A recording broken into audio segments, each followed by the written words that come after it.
सर्व सन्माननीय पदाधिकारी आणि संचालक मंडळाचे सहर्ष स्वागत करू। सर्व मान्यवरांना नम्र विनंती की आपण दीप प्रज्वलन आणि माता सरस्वती आणि महाराष्ट्राचे आराध्य दैवत छत्रपती शिवाजी महाराज यांच्या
व्यक्तींचा समूह नसतो, तर तो समान विचारांनी प्रेरित झालेल्या यशस्वी व्यक्तींचा विचार यज्ञ असतो। सर्जनशील विचार आणि सामाजिक उत्तरदायित्वाची भावना यांच्या जोरावर अशा व्यक्ती एका आदर्श समाजाची निर्मिती करत असतात। असं म्हणतात की माणसाला दोनच गोष्टी हुशार बनवतात, एक म्हणजे वाचलेली पुस्तकं आणि दुसरी भेटलेली माणसं। ज्यांच्या जीवनाला पुस्तकांनी आणि माणसांनी आकार दिला, ज्यांना कार्यनिष्ठ आणि प्रयत्नवादी बनवलं, ते म्हणजे मराठा विद्याप्रसारक समाजाचे सर्व कर्मवीर आद्य संस्थापक। सर्व कर्मवीरांनी पाहिलेल्या स्वप्नाला प्रत्यक्षात साकारण्याचे शिवधनुष्य पेलले ते आजपर्यंतच्या सर्व सन्माननीय पदाधिकारी आणि संचालकांनी। मराठा विद्याप्रसारक समाज ही केवळ शैक्षणिक संस्था नाही, तर एक अग्रगण्य शैक्षणिक सामाजिक संस्था आहे। समाज कार्याचा महान वसा जपत समाजातील शेवटच्या घटकापर्यंत शिक्षणाची ज्ञानगंगा घेऊन जाण्यासाठी नेहमीच प्रयत्नशील असणारे आपण सर्व मविप्रचे सन्माननीय पदाधिकारी व संचालक आम्हाला समाजाचे शिक्षणाचे पुरस्कर्ते वाटतात, हे अगदी सुरुवातीलाच मी अत्यंत नम्रपणे नमूद करतो। आपण हाती घेतलेल्या महान शैक्षणिक सामाजिक कार्याला आमच्या कृतज्ञतेचं कोंदण मिळावं ह्या एका निस्सीम भावनेनं हा सत्कार समारंभ आयोजित केला आहे। मराठा विद्याप्रसारक समाजाच्या कर्मवीर रावसाहेब थोरात कला, भाऊसाहेब हिरे वाणिज्य व अण्णासाहेब मुरकुटे विज्ञान अर्थात केटीएचएम महाविद्यालयाचे प्राचार्य, सर्व उपप्राचार्य, प्राध्यापक, शिक्षकेतर कर्मचारी व विद्यार्थी यांच्या सहभावनेने आयोजित या स्नेह सत्काराप्रसंगी उपस्थित या कार्यक्रमाचे अध्यक्ष आणि मराठा विद्याप्रसारक समाजाचे अध्यक्ष माननीय डॉक्टर सुनीलजी ढिकले साहेब, या प्रसंगी उपस्थित प्रमुख अतिथी मराठा विद्याप्रसारक समाजाचे सन्माननीय सरचिटणीस माननीय ॲडव्होकेट नितीनजी ठाकरे साहेब, मविप्रचे पहिले उपाध्यक्ष या कार्यक्रमाचे प्रमुख अतिथी माननीय श्री विश्वासरावजी मोरे, मविप्रचे सभापती माननीय श्री बाळासाहेबजी क्षीरसागर, उपसभापती माननीय श्री डीबी अण्णा मोगल, सन्माननीय चिटणीस माननीय श्री दिलीपजी दळवी। या सोहळ्याचे स्वागतोत्सुक आणि ज्यांच्याकडे केटीएचएम महाविद्यालयाचे पालकत्व आहे असे मराठा विद्याप्रसारक समाजाचे नाशिक शहर संचालक ॲडव्होकेट लक्ष्मणजी लांडगे सर, मविप्रचे सर्व सन्माननीय संचालक ॲडव्होकेट संदीपजी गुळवे साहेब, माननीय प्रवीण नाना जाधव, श्री शिवाजी अप्पा गडाख, श्री अमितजी बोरसे, डॉक्टर प्रसादजी सोनवणे, ॲडव्होकेट रमेशचंद्रजी बच्छाव, श्री नंदकुमार बनकर, श्री कृष्णाजी भगत साहेब, श्री विजयजी पगार, श्री रमेश आबा पिंगळे, महिला संचालिका आदरणीय शालनताई सोनवणे, आदरणीय शोभाताई बोरस्ते, सन्माननीय सेवक संचालक प्राध्यापक doctor S K Shinde sir, प्राध्यापक Shri C D Shinde sir, प्राध्यापक श्री जयम निंबाळकर सर, मराठा विद्याप्रसारक समाजाचे सर्व सन्माननीय शिक्षणाधिकारी, केटीएचएम महाविद्यालयाचे प्राचार्य doctor V B Gaikwad sir, सर्व उपप्राचार्य, कनिष्ठ विभाग प्रमुख, प्राध्यापक, शिक्षकेतर कर्मचारी आणि उपस्थित सर्वांचे मी या प्रसंगी सहर्ष स्वागत करतो. वर्तमानात प्रयत्नवादी असणाऱ्या व्यक्तींमुळे भविष्यकाळ उज्ज्वल असतो. त्यांच्या समकालीन वर्तमानात इतर सर्व सुखाचा त्याग करून समाजहित जपणाऱ्या आद्य संस्थापकांमुळे आज मविप्रचे वर्तमान आणि भविष्य उज्ज्वल आहे. या सर्व आद्य संस्थापक कर्मवीरांच्या कार्यापुढे नतमस्तक होऊया. कवी श्रीरंग गुणे रचित मराठा विद्याप्रसारक समाजाच्या समाजगीतातून मी केटीएचएम महाविद्यालयाच्या संगीत विभागाला विनंती करतो की आपण मविप्र समाजगीत सादर करावे. या प्रसंगी आपण सर्वांनी उभे राहावे ही नम्र विनंती.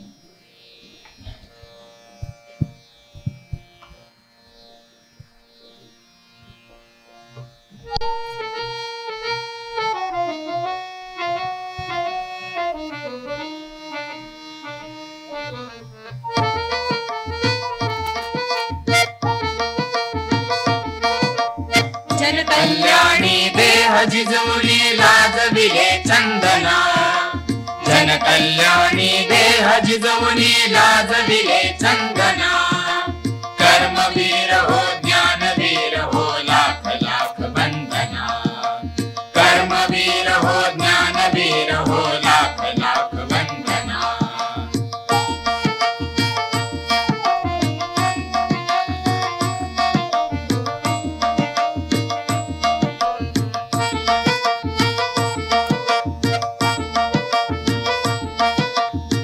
राजनी राजश्री रे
मविप्रच्या स्थापनेत आणि जडणघडणीत योगदान असणाऱ्या सर्व कर्मवीरांबद्दलचे कृतज्ञता म्हणजे त्याचं प्रतीक हे मविप्र समाजगीत. धन्यवाद.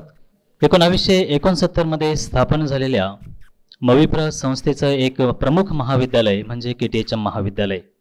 विद्यापीठ, शासन, इतर महत्त्वपूर्ण संस्था आणि विद्यापीठ अनुदान आयोग यांच्या दप्तरी गुणात्मक कामांसाठी नोंद झालेले KTHM महाविद्यालय 2017 मध्ये नॅक संस्थेकडून मूल्यांकनात A++ श्रेणी आणि 3.79 CGPA प्राप्त करून महाराष्ट्रातील नंबर 1चं ठरलेलं महाविद्यालय म्हणजे KTHM महाविद्यालय. आणि ह्या महाविद्यालयाचे प्राचार्य, आजच्या सोहळ्याचे आयोजक डॉक्टर VV गायकवाड सर, मी सरांना विनंती करतो की आपण प्रास्ताविक सादर करा. आजच्या या कार्यक्रमासाठी उपस्थित असलेले आपल्या संस्थेचे अध्यक्ष आणि या कार्यक्रमाचे अध्यक्ष आदरणीय डॉक्टर सुनील भाऊ डिकले, आपल्या संस्थेचे सरचिटणीस ॲडव्होकेट नितीनजी ठाकरे, संस्थेचे उपाध्यक्ष श्री विश्वासराव मोरे, सभापती श्री बाळासाहेब क्षीरसागर, उपसभापती श्री DB अण्णा मोगल, संस्थेचे चिटणीस श्री दिलीपजी दळवी, त्याचबरोबर या ठिकाणी उपस्थित असलेले सर्व सन्माननीय संचालक श्री लक्ष्मणराव लांडगे, ॲडव्होकेट संदीपजी गुळवे, श्री प्रवीणजी जाधव, श्री शिवाप्पा गडाख, श्री नंदकुमार बनकर, doctor प्रसादजी Sonawane, advocate RK Bachhav, Shri Krishnabhau Bhagat, Shri Vijayji पगार, श्री रमेशबा पिंगळे, या ठिकाणी उपस्थित असलेल्या दोन्ही महिला संचालक श्रीमती शोभाताई बोरस्ते, श्रीमती शालनताई सोनवणे,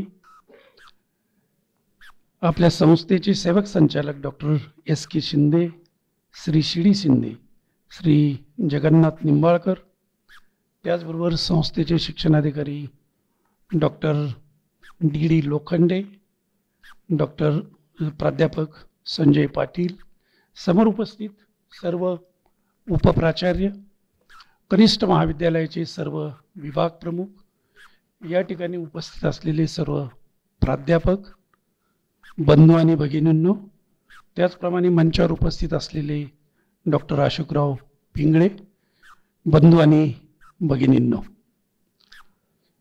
सर्वप्रथम मी KTHM महाविद्यालयाच्या प्रशासनाच्या वतीने सर्व पदाधिकारी व संचालक यांचं मनापासून हार्दिक स्वागत करतो आणि अभिनंदनही करतो.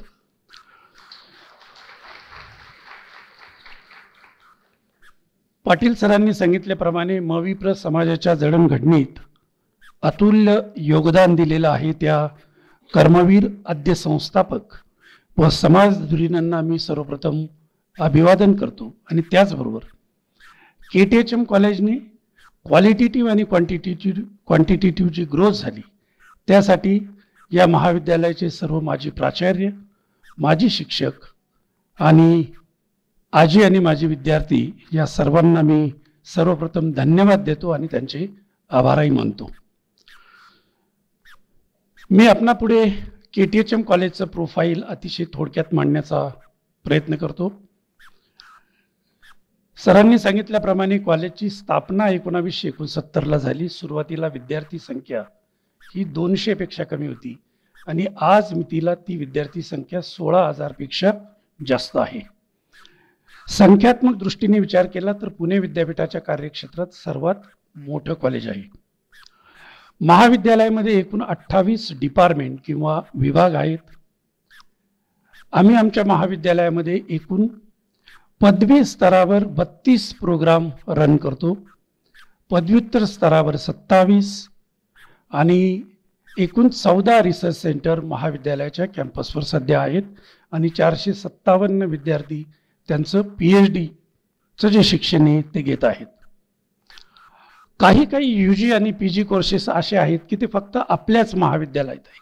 नाशिक जिल्ह्यात उदाहरणार्थ यावर्षी आपण सायबर अँड डिजिटल सायन्स सुरू केला. त्यानंतर BSc ब्लेंडेड प्रोग्राम आपण पुढच्या वर्षी सुरू करतोय. BSc ॲनिमेशन आहे. त्यानंतर जे वेगवेगळे व्होकेशनल कोर्सेस युनिव्हर्सिटी ग्रँट कमिशनने दिलेले तेही मला वाटतं दुसऱ्या कुठल्याही महाविद्यालयात नाही. आणि एन्व्हायरमेंटल सायन्स हे अंडर ग्रॅज्युएट लेवलला आपण ऑलरेडी सुरू केलेलं आहे. PG कोर्सेसमध्ये काही कोर्सेस हे फक्त आपल्याच महाविद्यालयात आहे. उदाहरणार्थ MSc biotechnology, MSc biochemistry, MSc statistic. या वर्षापासून आपण 2 MHOC सुरू केले, मास्टर इन व्होकेशनल कोर्सेस. त्यामध्ये प्रिंटिंग टेक्नॉलॉजी आणि इंटेरियर डिझाईन आणि MSc एन्व्हायरमेंट सायन्स. बऱ्याच वेळा न्यू एज्युकेशन पॉलिसी येण्याच्या अगोदर आणि नंतर आपण बऱ्याच वेळा ऐकलं की classroom teaching is not sufficient for the better placement. Each and every student must acquire the different skill for the better placement. आणि या अनुषंगाने गेल्या 5-7 वर्षापासून आपण एनरिचमेंट कोर्सेस सुरू केले आणि आज आपल्या महाविद्यालयात 46 एनरिचमेंट कोर्सेस आहे. या व्यतिरिक्त गेल्या वर्षी आपल्याला जी स्ट्राईडची ग्रँट मिळाली त्यामध्ये 11 कोर्सेस आपण विद्यापीठाकडून मंजूर करून घेतले. जे एनरिचमेंट कोर्सेस आहेत त्याच्यामध्ये सिस्को नेटवर्किंग असेल, व्हिडिओ प्रोडक्शन असेल, travel tourism, 3 foreign language, Japanese, French आणि जर्मन. या व्यतिरिक्त डेटा सायन्स सारखा कोर्स आहे, फार्मास्युटिकल ॲनालिसिस आहे, फॉरेन्सिक मेडिसिन आणि GIS सारखे कोर्स आहे. ॲडमिशन देताना आपण प्रत्येक वेळेस खूप चांगली भूमिका सामाजिक बांधिलकीची भावना ठेवतो आणि प्रत्येक वर्षी अंध विद्यार्थ्यांना आणि हिअरिंग इम्पायर्ड जे स्टुडंट आहे या सर्वांना आपण कमीत कमी म्हणजे 10 रुपयामध्ये या विद्यार्थ्यांना ॲडमिशन देतो. त्यासाठी आपण कॉलेजमध्ये एंडोमेंट फंड सुरू केलेला आहे. या व्यतिरिक्त पुअर बॉईज फंडातनं आपण ही योजना करत असतो. अंध विद्यार्थी आपल्या महाविद्यालयात 105 आहे एकूण.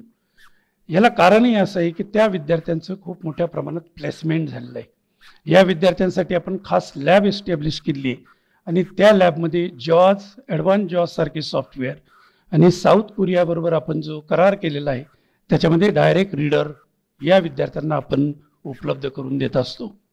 या व्यतिरिक्त सामाजिक बांधिलकीची भावना ठेवून महिला आधार आश्रमच्या विद्यार्थिनींनाही आपण मदत करत असतो. कुठल्याही महाविद्यालयाची ओळख ही ती मानांकनावरनं ठरते. पूर्वी अशी मानांकनाची काही प्रोव्हिजन नव्हती, पण ज्यावेळेस आपण नॅकला सामोरं जायला लागलो त्याच वेळेस आपलं मानांकन हे ठरायला लागलं. आणि सर्वप्रथम आपलं महाविद्यालय 2003 मध्ये पहिल्या सायकलला सामोरं गेलं आणि आपण A ग्रेड मिळवली. त्यावेळेस आपण जिल्ह्यात फर्स्ट होतो. त्याचा एक मोठा फायदा झाला की 2004 मध्ये ज्यावेळेस युनिव्हर्सिटी ग्रँट कमिशननी colleges with potential for excellence ही स्कीम सुरू केली, तर त्यावेळेस भारतामध्ये फक्त 47 महाविद्यालयाला CPEचं स्टेटस मिळालं. त्यामध्ये आपलं एक कॉलेज होतं आणि महाराष्ट्रात फक्त 9च कॉलेज होते. या CPEचा असा फायदा झाला की पहिली फेज, दुसरी फेज आणि तिसरी फेज या 3 फेज म्हणून जवळपास आपल्याला 4.5 कोटीचं वेगवेगळ्या प्रकारचं अनुदान मिळालं. या व्यतिरिक्त याला जोडूनच बेसिक सायंटिफिक रिसर्च या स्कीमचा आपल्याला फायदा झालेला आहे. एकदा हे सगळं प्राप्त झाल्यानंतर आपण सेकंड सायकलला सामोरं गेलो 2011 मध्ये आणि त्याही सायकलला आपण A ग्रेड मिळवली आणि जिल्ह्यात फर्स्ट होतो. पण त्यानंतर मात्र आपल्याला department of science and technology government of इंडियाची पहिली 1.5 कोटीची ग्रँट मिळाली आणि डिपार्टमेंट ऑफ बायोटेक्नॉलॉजीची 80 लाखाची ग्रँट मिळाली. या सगळ्या ग्रँटचा युटिलायझेशन प्रॉपर झाल्यामुळंच थर्ड सायकलला आपण सामोरं गेलो 2017 मध्ये आणि पाटील सरांनी सांगितल्याप्रमाणे आपल्या महाविद्यालयाला A++ म्हणजे महाराष्ट्रात आपण हायेस्ट राहिलो. पण त्या ग्रेडचा फायदा नंतर आपल्याला झाला. याचा पहिला फायदा म्हणजे आपल्याला MHRD कडनं इन्स्टिट्यूशन इनोव्हेशन काउन्सिल स्थापनेची परवानगी मिळाली, का ज्यामध्ये आपण स्टार्टअप सुरू करतो, काही पेटेंट फाईल करू शकतो किंवा इन्क्युबेशन सेंटरही आपण एस्टॅब्लिश करू शकतो. गेल्या वर्षाचा विचार केला तर ऑल इंडिया लेवलला जे रँकिंग झालं त्याच्यामध्ये 4 स्टारमधले 3.5 स्टार ह्या आपल्या महाविद्यालयाला इन्स्टिट्यूशन इनोव्हेशन काउन्सिल या स्कीमच्या अंतर्गत मिळाले. त्यानंतर आपल्याला उन्नत भारत अभियान मिळाले. आपण 5 गावं दत्तक घेतली आणि त्या गावाच्या विकासासाठी या स्कीमचा आपल्याला मोठा फायदा झाला. त्यानंतर इंडियन इन्स्टिट्यूट ऑफ टेक्नॉलॉजी का जिथं उन्नत महाराष्ट्र अभियानचं सेंटर आहे त्यांनी आपल्याला मंजुरी दिली आणि त्यानंतर A++ ग्रेडमुळे आपल्याला परामर्श स्कीम मिळाली की जे नॉन ॲक्रिडेटेड कॉलेजेस आहे त्यांच्या ॲक्रिडिटेशनसाठी आपल्या महाविद्यालयाने मदत करावी आणि त्यासाठी आपल्याला 30 लाखाची ग्रँट परामर्श स्कीमच्या अंतर्गत मिळाली. त्याचा निश्चितच आमच्या IQACच्या सर्व सदस्यांनी खूप मोठा फायदा इतर महाविद्यालयांना करून दिला. आणि गेल्या वर्षी आपल्याला स्ट्राईड ही ग्रँट मिळाली, scheme for transdisciplinary research for India's developing economy. 94 लाखाची स्कीम जरी असली तर ती भारतामध्ये फक्त 16च महाविद्यालयांना मिळालेली होती. त्या स्ट्राईड अंतर्गत मी तुम्हाला सांगितलं की आपण नवीन कोर्सेस सुरू केले, पण या व्यतिरिक्त रेप्लिका मॉडेल वेगवेगळ्या ग्रामीण भागातल्या खेड्यांचं हे तयार करण्यासाठी आपले प्राध्यापक नेहमीच प्रयत्न करत असतात. आज मी तिला आपल्याला CSIR council for scientific and industrial research याचा 22 लाखाचा प्रोजेक्ट आहे आणि नुकतंच गेल्या 10 दिवसापूर्वी Indian council for social science research यांच्या वतीने 12 दिवसाचा आपल्याला ट्रेनिंग प्रोग्राम मिळाला जेंडर सेन्सिटायझेशनचा. त्यासाठी त्यांनी आर्थिक मदतही केली. मला खास करून सभागृहाला सांगायचं आहे की पॅन्डेमिक पिरियड हा तसा डेंजर होता जो कोविड पिरियड आहे, पण आमच्या महाविद्यालयातील सर्व प्राध्यापकांनी तो एनकॅश केला. याचं कारण असं की आपल्याला पुणे विद्यापीठाच्या मदतीने लर्निंग मॅनेजमेंट सिस्टीमचा खूप चांगला प्लॅटफॉर्म मिळाला आणि त्या प्लॅटफॉर्मचा उपयोग करून सर्व प्राध्यापकांनी 6000 पेक्षा जास्त व्हिडिओ हे अपलोड केले. त्यासाठी आपण खास KTHM कॉलेज ई-लर्निंग या नावाचं आपण यूट्यूब चॅनल सुरू केलेलं आहे आणि सर्व प्राध्यापकांनी चांगल्या प्रकारे कंटेंट डेव्हलप केलेलं आहे. सुदैवाची किंवा आनंदाची गोष्ट अशी की विद्यापीठाने ही सुविधा पुरवल्यानंतर पहिल्याच वर्षी बेस्ट कंटेंट डेव्हलपमेंट कॉलेज म्हणून आपल्या महाविद्यालयाची निवड केली आणि 25,000चं बक्षीस आपल्या महाविद्यालयाला मिळालं. या व्यतिरिक्त 2 प्राध्यापकांना बेस्ट कंटेंट डेव्हलपर म्हणूनही बक्षीस मिळालं. हे सगळं करण्यासाठी आपल्याला खूप वेगवेगळ्या प्रकारचे कोलॅबरेशन्स असतील किंवा मेमोरँडम ऑफ अंडरस्टँडिंग करावे लागतात. ते इंटरनॅशनल लेवलला असतील, नॅशनल लेवलला असतील किंवा स्टेट लेवलला असतील. आजपर्यंत आपण 58 असे MOU केलेले आहे. मला खास करून सर्वांना एक विनंती करायची की जर आपण NEPला सामोरं जात असेल तर आपल्याला थोडंफार तरी ब्लेंडेड टीचिंग लर्निंग प्रोसेसचा विचार करावाच लागणार आहे. त्यामुळं आजपर्यंत प्राध्यापकांनी स्वयं असेल, स्वयंप्रभा असेल किंवा NPTEL सारखे प्लॅटफॉर्मवर काही ट्रेनिंग प्रोग्राम घेतलेले असतील, काही विद्यार्थ्यांना एनकरेज केलेलं असेल, पण भविष्यामध्ये त्याहीपेक्षा जास्त आपल्याला जास्त स्ट्रगल करून जास्तीत जास्त विद्यार्थ्यांना हे प्रोग्राम देण्याची काळजी घ्यावी लागेल. या व्यतिरिक्त प्राध्यापक अपडेट राहावे म्हणून आपण युनिव्हर्सिटी ग्रँट कमिशन किंवा university Savitribai Phule Pune युनिव्हर्सिटीकडनं faculty development programme घेत असतो, रिसर्च मेथॉडॉलॉजीचे प्रोग्राम घेतो, फॅकल्टी ट्रेनिंग प्रोग्राम घेतो. या व्यतिरिक्त ओरिएंटेशन आणि रिफ्रेशर. आणि आनंदाची गोष्ट म्हणजे याही वर्षी आपल्याला सावित्रीबाई फुले पुणे युनिव्हर्सिटीने 1 महिन्याचा UGCचा रिफ्रेशर कोर्स एन्व्हायरमेंट सायन्ससाठी हा दिलेला आहे. हे सगळं करत असताना विद्यार्थ्यांना खूप मोठ्या प्रमाणात सुविधा दिलेली आहे आणि त्याचं रूपांतर हे रँक होल्डरमध्ये झालं आहे. गेल्या 7 वर्षामध्ये एकूण 500 पेक्षा जास्त विद्यार्थी हे विद्यापीठाच्या जी गुणवत्ता यादी तयार होती त्यात 1 ते 10ची यादी होती, त्यामध्ये 500 पेक्षा जास्त आपले विद्यार्थी झळकले आणि एकूण 35 विद्यार्थ्यांना गोल्ड मेडल मिळालं. त्यामध्ये काही अकॅडमिक असतील, काही सोशल कॉजसाठी असतील, काही स्पोर्ट्ससाठी काही हे NSS वगैरेसाठी असतील. प्राध्यापक फक्त रिसर्च करतात असं नाही, पण त्याचबरोबर ते खूप चांगले पब्लिकेशन देत असतात. फक्त नॅशनल लेवलला ज्या काही अपेक्स बॉडीज आहेत त्यांची इच्छा फार मोठी आहे की जे काही पब्लिकेशन करतात ते पीअर रिव्ह्यू जर्नलपेक्षा हाय इम्पॅक्ट फॅक्टर जर्नलमध्ये करावीत अशी त्यांची अपेक्षा आहे. तर त्याही प्रकारचा प्रयत्न प्राध्यापक करतात. काही प्राध्यापक चांगल्या प्रकारची पुस्तकंही लिहितात आणि काही प्राध्यापकांना बेस्ट पेपर प्रेझेंटेशनचे अवॉर्डही निश्चितपणे मिळालेले आहे. या पॅन्डेमिक पिरियड नंतर सर्व प्राध्यापकांनी खूप चांगल्या टीचिंग मेथडॉलॉजी अडॉप्ट केलेलं आहे, ज्याला आपण पेडागॉगी म्हणतो, टीचिंग पेडागॉगी, का ज्याच्यामध्ये लर्निंग थ्रू एक्सपेरिमेंट असेल, लर्निंग थ्रू डेमॉन्स्ट्रेशन असेल, प्रॉब्लेम सॉल्विंग अप्रोच असेल, किंवा अनेक प्रकारच्या ज्या मेथडॉलॉजी अडॉप्ट केलेल्या आहेत त्या मला वाटतं याही पुढे चालू ठेवाव्या. सर, आम्हाला खरोखर आनंद आहे की फक्त प्राध्यापकांची ग्रोथ व्हावी, पण विद्यार्थी हा केंद्रबिंदू आहे, म्हणून विद्यार्थ्यासाठी खूप वेगवेगळ्या प्रकारच्या कॉम्पिटिशन अकॅडमिक वर्क व्यतिरिक्त या आमच्या महाविद्यालयात स्टेट लेवलच्या असतील किंवा युनिव्हर्सिटी लेवलच्या असतील त्या घेतो. त्याचा एक फायदा होतो की विद्यार्थ्यांना खूप मोठा एक्सपोजर मिळतो. काही विद्यार्थी बक्षीसही मिळवतात. उदाहरणार्थ आविष्कार रिसर्च प्रोजेक्ट कॉम्पिटिशन ही दरवर्षी घेतली जाते. रोबोटिक कॉम्पिटिशन ही सर्व IIT मार्फत घेतली जाते नॅशनल लेवलला. त्यातही इलेक्ट्रॉनिक्स विभागाचे विद्यार्थी चांगले बक्षीस मिळवतात. आर्निकर लेक्चर कॉम्पिटिशन आहे युनिव्हर्सिटी लेवलला. आयडिएशन कॉम्पिटिशन आहे इन्स्टिट्यूशन इनोव्हेशन काउन्सिलची. केमियाड क्विज आहे पुणे विद्यापीठाच्या केमिस्ट्री डिपार्टमेंटकडनं. पुणे युनिव्हर्सिटी स्टॅटिस्टिक असोसिएशन जे त्यांच्यामार्फत पुसा ही स्टॅटिस्टिकच्या विद्यार्थ्यांसाठी आहे.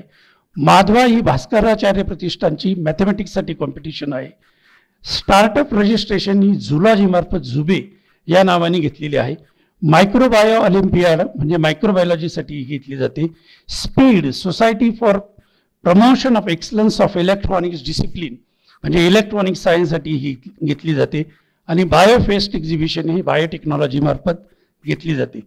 या व्यतिरिक्त लँग्वेजेस आणि सोशल सायन्स वेगवेगळ्या प्रकारे कॉन्ट्रीब्युशन करत असतात. त्यात अध्ययन यात्रा असेल हिंदीची, किंवा समाज जागृती मंच असेल सोशॉलॉजीचा, किंवा चतुरा हे हिंदीचं, अभिव्यक्ती, मोकळा श्वास, त्यानंतर फिल्म क्लब हे सोशल सायन्स मार्फत कंटिन्यू केलं जातं. आणि पॉलिटिक्स डिपार्टमेंट मार्फत संविधानाचं नुसतं फक्त संविधान दिन नाही साजरा केला जात, पण त्यातनं काय काय आपल्याला बोध घेता येईल याचंही केलं जातं. या व्यतिरिक्त मराठी डिपार्टमेंट वाचन प्रेरणा दिन असेल डॉक्टर अब्दुल कलामांच्या जन्मदिनी, किंवा 27 फेब्रुवारीला डॉक्टर विभा शिरवाडकरांच्या नावाने जो मराठी दिन साजरा केला जातो त्यासाठी सर्व डिपार्टमेंट हे कॉन्ट्रीब्युशन करत असतात. या व्यतिरिक्त कॉमर्स डिपार्टमेंट असेल, BBA असेल, आणि स्टॅटिस्टिक्सचे जे आमचे प्लेसमेंट ऑफिसर आहे हे सर्वजण कॉर्पोरेट सोशल रिस्पॉन्सिबिलिटीमध्ये बजाज अलायन्स असेल, महिंद्रा अँड महिंद्रा असेल यांच्यामार्फत खूप मोठ्या प्रमाणात टॅली सारखे सॉफ्टवेअर असतील किंवा SPSS सारखे या सॉफ्टवेअरचं नॉलेज देतात. त्याचा विद्यार्थ्यांना प्लेसमेंटसाठी खूप मोठ्या प्रमाणात फायदा होत असतो. मला खास करून एका गोष्ट नमूद करावीशी वाटते. जे विद्यार्थी PhD करतात त्यांना कुठून ना कुठून स्कॉलरशिप मिळायलाच पाहिजे यासाठी प्राध्यापक खूप अथक प्रयत्न करत असतात.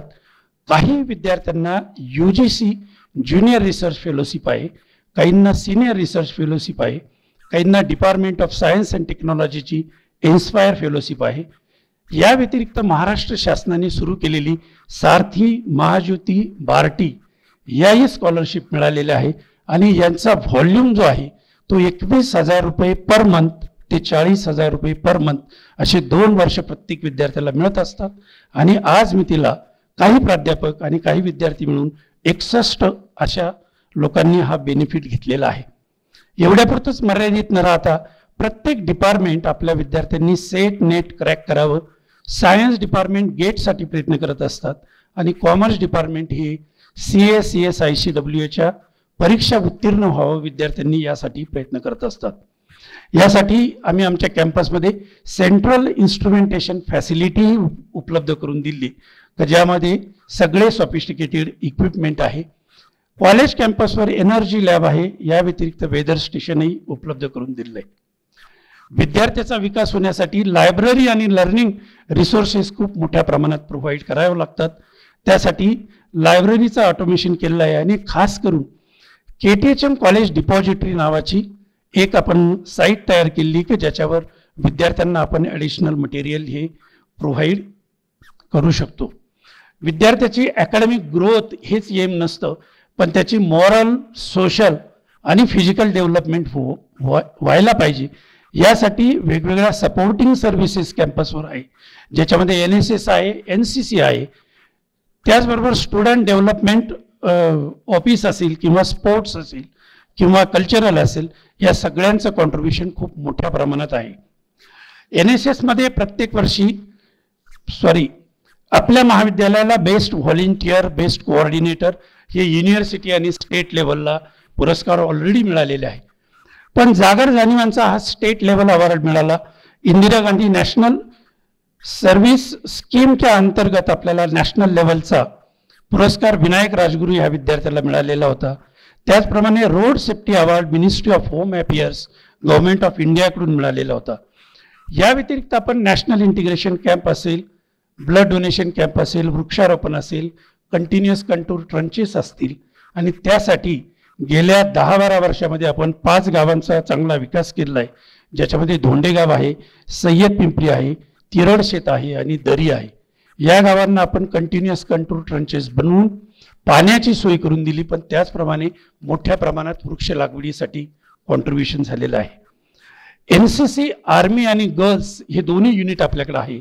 आर्मीमध्ये जे बॉईज आहे त्याच्यामध्ये प्रत्येक वर्षी एक ना एक विंगचा कुणीतरी रिपब्लिक डे परेडला जात असतो. पण आपण पॅरा बेसिक कॅम्प असतील किंवा ऑल इंडिया ट्रेकिंग कॅम्प किंवा त्याला रिलेटेड ज्या ज्या ॲक्टिव्हिटीज आहे NCCच्या, त्या प्रत्येक नॅशनल लेवल ॲक्टिव्हिटीसाठी विद्यार्थ्यांना NCCचे सर्व जे टीचर आहेत ते मोठ्या प्रमाणात कॉन्ट्रीब्युशन करतात. प्रत्येक वर्षी आपल्या महाविद्यालयातल्या 3 किंवा 4 विद्यार्थिनींना NCCच्या चीफ मिनिस्टर स्कॉलरशिप मिळत असते. त्याचप्रमाणे इंटर ग्रुप रायडिंग असेल, ॲन्युअल ट्रेनिंग कॅम्प असेल, बेसिक लिडरशिप कॅम्प असेल किंवा all India rock climbing trekking camp असेल किंवा एक भारत श्रेष्ठ भारत सारखे स्कीममध्येही आपलं कॉन्ट्रीब्युशन मोठ्या प्रमाणात आहे. त्याचप्रमाणे NCC नेव्हलला ऑल इंडिया यचिंग रगेटा असेल, स्पेशल युथ कॅम्प असेल, ऑल इंडिया ट्रॅकिंग एक्सपिडिशन असेल, याशिवाय RD कॅम्पला अनेक विद्यार्थ्यांनी आपली हजेरी लावली. मला तुम्हाला सांगायला आनंद वाटेल की 1 ते 12 ऑक्टोबरमध्ये विशाखापट्टणमला ऑल इंडिया नौसैनिक कॅम्प झाला. त्याच्यामध्ये ओव्हरऑल 3rd रँकिंग आपल्याला मिळालं आणि 2 गोल्ड मेडल मिळाले, एक फायरिंग आणि दुसरं सर्व्हिस सब्जेक्टमध्ये. या व्यतिरिक्त सीप मॉडेलिंगमध्ये ब्रॉन्झ मेडल मिळालं. याशिवाय एक अतिशय अट्रॅक्टिव्ह स्कीम या NCC नेव्हलमध्ये आहे, ती म्हणजे युथ एक्सचेंज प्रोग्राम. आपल्या विद्यार्थ्यांना फॉरेनला जायला मिळतं. त्यामध्ये राधिका म्हणजे मनीष राठोड आणि राधिका बच्चाव हे गेल्या वर्षी 2 विद्यार्थी बाहेर जाऊन आले. आणि त्या अगोदर तुम्हाला माहिती आहे की भावेश कळमकर हा ओव्हरसीज डिप्लॉयमेंटमध्ये 5 देशाला त्याला भेट देण्याची संधी मिळाली. याशिवाय याला लागूनच एक स्टुडंट डेव्हलपमेंट हे एक आपलं डिपार्टमेंट आहे, ज्याला सर्वोत्कृष्ट महाविद्यालय पुरस्कार मिळाला, उत्कृष्ट विद्यार्थी विकास अधिकारी पुरस्कार आहे, उत्कृष्ट जिल्हा समन्वयक पुरस्कार आहे. या व्यतिरिक्त उत्कृष्ट मॅगझिन पुरस्कार सुद्धा या डिपार्टमेंटला मिळालेला आहे. करोना काळामध्ये खूप चांगलं कॉन्ट्रीब्युशन या डिपार्टमेंटच्या विद्यार्थ्यांनी दिलेलं आहे. 7 वेळा आपण लसीकरण घेतलं, 3000 विद्यार्थ्यांचं लसीकरण आपण कॅम्पसमध्ये केलं. पण या व्यतिरिक्त पूरग्रस्तासाठी मॅक्सिमम वेळा आपण म्हणजे जेव्हा जेव्हा ही आपत्ती घडते त्या डिझास्टरला आपण मदत केली आहे. त्याचं उदाहरण म्हणजे केरळमध्ये आपण पैसे पाठवले होते आणि गेल्या वर्षी सांगली आणि कोल्हापूरसाठी आपलं चांगलं कॉन्ट्रीब्युशन आहे. प्रत्येक वर्षी पुणे विद्यापीठ हे युवक महोत्सव आयोजित करत असतं जिल्हास्तरीय. गेल्या 3 वेळापासून आपल्या महाविद्यालयाला सर्वसाधारण विजेतेपद ह्या युवक महोत्सवासाठी मिळालेलं आहे. सर्वात महत्त्वाचं म्हणजे ज्या विद्यार्थ्यांची फी भरण्याची कुवत नसते किंवा ज्यांना त्यांच्या चरितार्थाचा प्रश्न असतो, यासाठी सावित्रीबाई फुले पुणे विद्यापीठाने अर्न अँड लर्न स्कीम सुरू केली आहे. त्यामध्ये प्रत्येक वर्षी आपल्या महाविद्यालयाला 70 लाखाची ग्रँट मिळते. त्यातलं 56 लाखाचं कॉन्ट्रीब्युशन हे विद्यापीठाचं असतं आणि 14 लाख कॉन्ट्रीब्युशन हे आपल्या महाविद्यालयाचं असतं. यातनं प्रत्येक विद्यार्थ्याला म्हणजे जे अर्न अँड लर्न स्कीममध्ये भाग घेतात त्या सर्वांना आपण मदत करत असतो. स्पोर्ट्स हा आपला एक मोठं स्ट्रॉंग डिपार्टमेंट आहे. म्हणजे आउटडोअर आणि इनडोअर मिळून एकूण 46 विविध प्रकारामध्ये आपले विद्यार्थी खेळत असतात. मला सर्वांना सांगायला आनंद वाटेल की आपल्याला एकूण 7 वेळा जनरल चॅम्पियनशिप ही विद्यापीठाची मिळाली. म्हणजे ऑल इंडिया लेवलला आपलं मॅक्सिमम प्रेझेंटेशन आणि ऑल इंडिया लेवलला मॅक्सिमम मेडल मिळालेले. आत्तापर्यंत 17 छत्रपती अवॉर्ड आहे आपले स्टेट लेवलला. गेल्या 4 वर्षात 5 विद्यार्थ्यांना छत्रपती अवॉर्ड मिळालेला आहे. गेल्या वर्षाचा जर विचार केला तर ऑल इंडिया लेवलला आपल्याला एकूण 47 पदकं मिळाली अखिल भारतीय स्तरावर आणि 6 विद्यार्थ्यांना खेलो इंडियाची स्कॉलरशिप मिळाली. जे विद्यार्थी चांगलं यश मिळवतात त्या सर्व विद्यार्थ्यांना सावित्रीबाई फुले पुणे विद्यापीठ ही स्कॉलरशिप देत असतं. त्यात एकूण 22 विद्यार्थ्यांना स्कॉलरशिप मिळालेले आहे. संस्था पातळीवर जे स्वर्गीय तुकाराम रौंदळे यांच्या नावाने बेस्ट प्लेयर म्हणजे गर्ल्स आणि बॉईज हे दोन्ही पुरस्कार गेल्या वर्षी 1-1 लाखाचे आपल्या महाविद्यालयातील 2 विद्यार्थी म्हणजे निलेश धोंडगे आणि अनिता बोडके यांना मिळालेलं आहे. तुम्हाला माहिती आहे की आपलं महाविद्यालय सिच्युएट झालं आहे ते गोदावरीच्या तीरावर. त्याचा खूप मोठा फायदा आपण करून घेतला आणि बोट क्लबमध्ये रोईंग असेल, कॅनॉय असेल आणि कायक या सर्व प्रकारामध्ये आपल्या महाविद्यालयाने खूप चांगल्या प्रकारचं यश मिळवलेलं आहे. काही IRS झाले, काही IPS झाले, काही PSI झाले. ते हे सर्व यश या बोट क्लबच्या माध्यमातून मिळतं. ज्यावेळेस नॅशनल लेवलला गोल्ड मेडल मिळतं त्यावेळेस त्या विद्यार्थ्यांची प्लेसमेंट निश्चितच चांगली होते. स्पोर्ट्सचा जर विचार केला तर नुकत्याच अहमदाबाद येथे झालेल्या म्हणजे गेल्या आठवड्यातच संपलेल्या 36व्या राष्ट्रीय स्पर्धेत आपला MA या वर्गाचा गौरव लांबे यांनी आर्चरी प्रकारात मिश्र संघात रजत व सांघिकमध्ये कांस्य पदक मिळवलं. तसंच जम्मू काश्मीरमध्ये FYBSCचा आपला जो विद्यार्थी कुमार तनय डांबरे याने वरिष्ठ राष्ट्रीय स्पर्धेत कांस्य पदक मिळवलेलं आहे.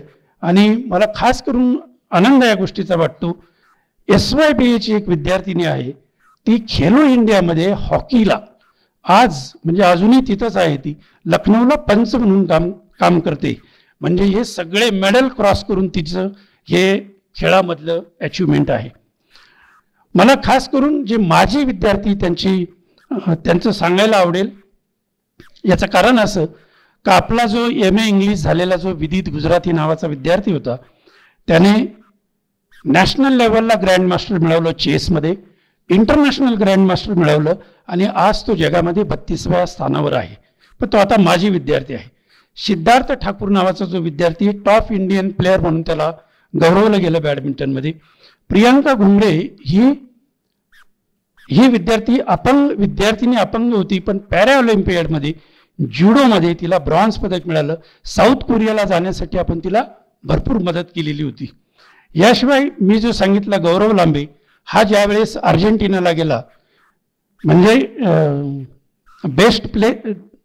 बेस्ट वर्ल्ड चॅम्पियनशिपची जी कॉम्पिटिशन होती त्यामध्ये गौरव लांबे यांनी अर्जेंटिनाला जाऊन चांगलं प्रदर्शन केलेलं होतं.